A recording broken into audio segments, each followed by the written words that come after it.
नमस्कार, स्वागत है आपका हौसला सच न्यूज में। मैं हूं विनोद सोखल और आप देख रहे हैं हौसला सच का। राजस्थान के जैसलमेर के बॉर्डर से सटे मोहनगढ़ इलाके में 500 रुपए के नकली नोट की खेप पकड़ी गई है।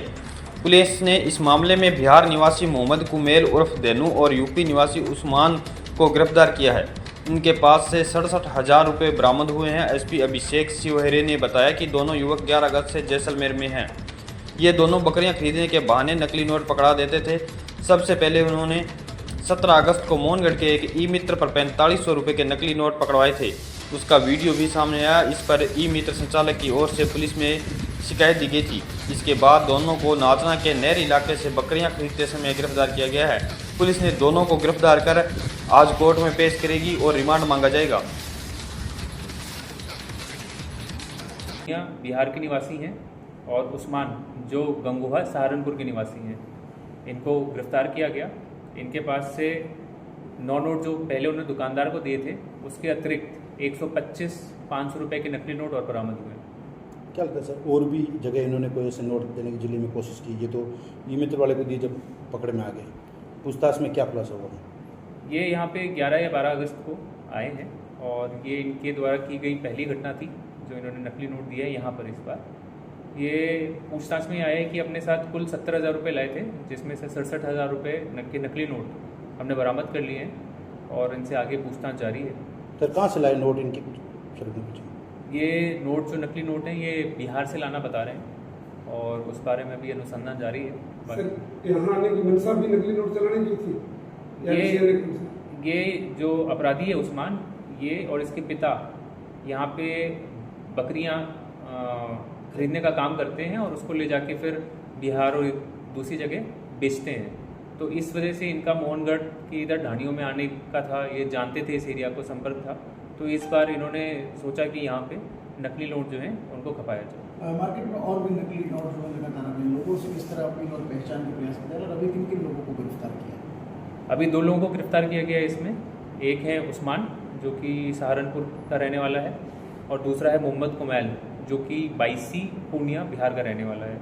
इन दोनों की आपस में भी मुलाकात जो है ये बकरियों को बेचने के व्यापार की उसमें ही हुई। लोगों से मैं ये अपील करूंगा कि आप जो भी किसी से अगर कैश पैसा ले रहे हैं तो प्रॉपर रिकॉर्ड रखें उसका। जो भी ई मित्र वाले हैं हमारे मित्र, उनसे कि वो उनका प्रॉपर रिकॉर्ड रखें, उनका आधार कर लें, उनसे प्रॉपर उनकी पहचान करने के बाद और नोटों को एक बार देखने के बाद उनसे कैश पैसा लें। जहाँ से बिहार में नोट लेके आए उनकी पहचान हो चुकी है सर? बिहार में उनकी पहचान तो हो गई है, अब उनको जो है पता लगाया जा रहा है कि कहाँ पे उनकी क्या लोकेशन है। उसके साथ सर कोतवाल थाना के दिन पहले भी ऐसे नकली नोट का मामला आया था जी। हमारा जो जिले का जो नोडल थाना है इस तरह की कार्रवाई के लिए कोतवाली थाना ही है।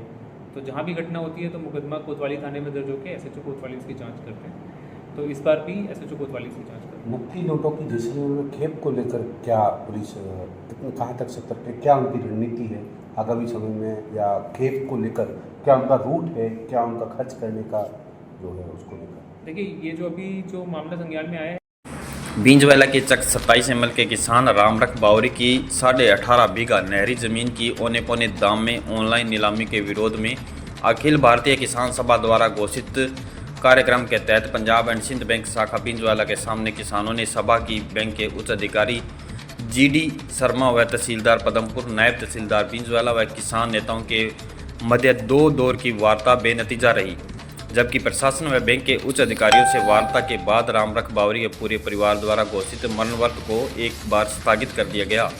वहीं बैंक के सामने अनिश्चितकालीन धरना जारी रहेगा। किसान नेताओं ने घोषणा की है कि 29 अगस्त को पंजाब एंड सिंध बैंक का कामकाज ठप किया जाएगा, जिसमें बड़ी संख्या में किसान पहुंचने की अपील है। कॉमरेड रविंद्र तरखान ने आरोप लगाया है कि किसानों की जमीन हड़पने के लिए भूमाफिया बैंक कर्मियों का गिरोह काम कर रहा है।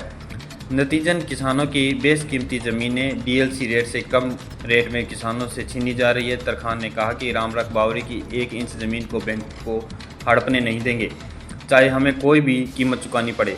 सुखबीर सिंह फौजी ने कहा कि 8 जुलाई 2024 को बैंक के उच्च अधिकारियों ने जिला प्रशासन की मध्यस्थता में समझौता कर रामरख बावरी की ज़मीन का पुनः मालिकाना हक दिलवाने के लिए आश्वस्त किया था, लेकिन 1 साल बीत जाने के बाद भी समस्या ज्यों के त्यों बनी हुई है।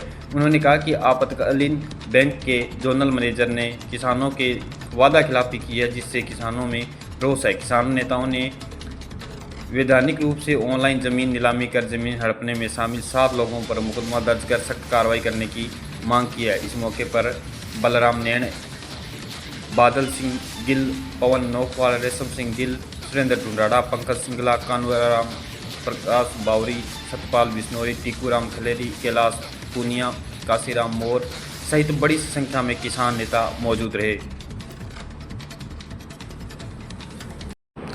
खबर हनुमानगढ़ जिले से है, जहां हर दिन लोक परिवहन बस चालकों की गुंडागर्दी देखने को मिलती है। अभी राज्य सरकार द्वारा राजस्थान रोडवेज का किराया 10% बढ़ा दिया गया। उसके बाद राजस्थान लोक परिवहन संचालकों ने अपनी मनमानी से करीब 40% किराए में बढ़ोतरी कर दी, जो लोगों के साथ एक अन्याय है। राजस्थान रोडवेज द्वारा एक नियम निर्धारित किया गया था, जिसमें समानता किराए की बात कही गई थी, लेकिन अब निर्धारित किराए से ज़्यादा किराया लिया जा रहा है। नियमों के मुताबिक राजस्थान रोडवेज के किराए के समान राजस्थान लोक परिवहन का किराया होना चाहिए, लेकिन लोक परिवहन संचालक अपनी मनमानी व गुंडागर्दी के चलते अवैध वसूली कर रहे हैं। राजस्थान रोडवेज का किराया 11 रुपये है, लेकिन लोक परिवहन का किराया 15 रुपये है। परिवहन विभाग व पुलिस इस पर कोई कार्रवाई नहीं कर रही। विरोध करने पर गुंडागर्दी पर उतारू हो जाते हैं। बताया जा रहा है कि हनुमानगढ़ से चलकर पदमपुर को जाने वाली अधिकांश लोक परिवहन की बसों में जो किराया जहां 11 रुपये है, उसकी जगह 15 रुपये वसूल किए जा रहे हैं। ताज़ा मामला कल का है, जहां एक बस से हमारी टीम ने यात्रा की और यात्रा के दौरान निर्धारित किराया जो राजस्थान रोडवेज का था वो 11 रुपये था और लोक परिवहन का किराया 15 रुपये वसूला गया। जब बस संचालकों से बात की गई बात करने के बाद बस संचालकों का साफ कहना है कि अब जो लोक परिवहन की बसें चलेगी उनमें हमारी मनमानी चलेगी। हमारा जो निर्धारित किराया है वो ही वसूला जाएगा। हम राजस्थान रोडवेज के और राजस्थान राज्य सरकार के नियमों के मुताबिक नहीं चलेंगे।